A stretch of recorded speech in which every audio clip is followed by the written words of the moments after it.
আজকে আমি যে বিষয় নিয়ে কথা বলবো সেটি হচ্ছে রাগ। আচ্ছা, আপনি কি মাঝে মাঝেই হঠাৎ হঠাৎ রেগে যান? এটা কিন্তু ঠিক নয়। আমিও আগে খুব রেগে যেতাম, কিন্তু এখন আমি সত্যি সত্যি রাগটাকে অনেক কন্ট্রোল করতে শিখে গেছি। কি করে করলাম সেটাই আপনাকে আজ আমি বলার চেষ্টা করছি। আমি যখন প্রথম প্রথম খুব রেগে যেতাম, তখন বলতাম, আরে এটা তো আমার জিনিস, কেন তুই আমার কথাটা তুই তোর মুখে বলবি? তখন সেই আমার সঙ্গে সেই কেউ যদি মুখে মুখে তর্ক করতো, তখন আমি আরও ক্ষেপে যেতাম। হঠাৎ একদিন আমার এক পরিচিতা আমাকে বলল যে, আচ্ছা, আপনি হঠাৎ এত রেগে যাচ্ছেন কেন? সবাই কি আপনার মতো করে চিন্তা করে? আপনি তো কেবল আপনি আপনি কেন চান যে পৃথিবীটা আপনার মতো হবে? সবাই আপনার মতো ভাববে, সবাই আপনার দৃষ্টিভঙ্গি নিয়ে সব কিছু বিচার করবে। এটা তো আপনার ভাবা ঠিক না। আর যেই মাত্র আপনার মতের সঙ্গে তার মিল হলো না, তখন আপনি রেগে যাচ্ছেন। এটা ঠিক না। আপনি আসলে অনেক পড়াশোনা করেছেন, অনেক দেশে বিদেশে ঘুরেছেন, অনেক মানুষের সাথে মিশেছেন, অনেক সমাজ সংস্কৃতির সঙ্গে পরিচিত হয়েছেন। সুতরাং আপনার চিন্তা ভাবনা তো একটু আলাদা হবেই।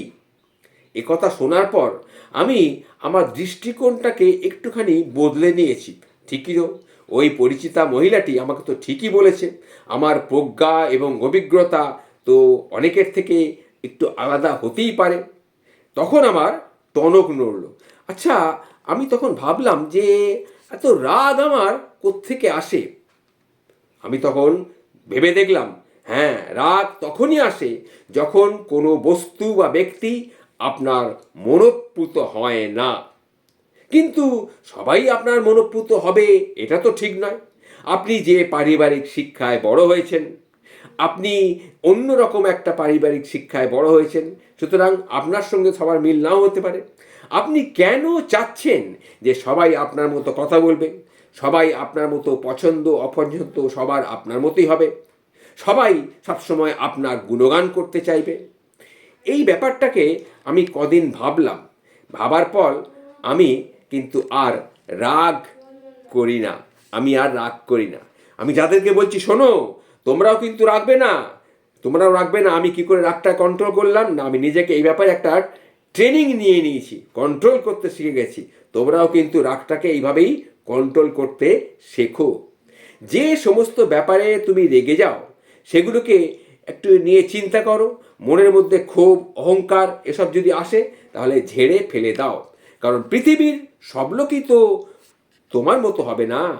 এটা যেদিন থেকে তুমি উপলব্ধি করবে, সেদিন থেকে দেখবে তোমার আর রাগ থাকবে না।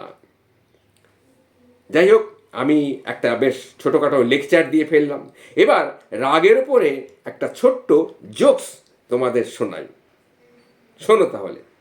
স্বামী স্ত্রীকে বললেন, আচ্ছা, আমি যখন রেগে যাই তখন তুমি এত নীরব থাকো কিভাবে? তখন তার স্ত্রী বলল, আমি তখন টয়লেট পরিষ্কার করি। ও তাই নাকি, তুমি তখন টয়লেট পরিষ্কার করো? আচ্ছা, এতে কি কাজ হয়? তখন তার স্ত্রী বলল, শোনো, কারণ আমি তোমার টুথব্রাশ দিয়েই টয়লেটটা পরিষ্কার করি।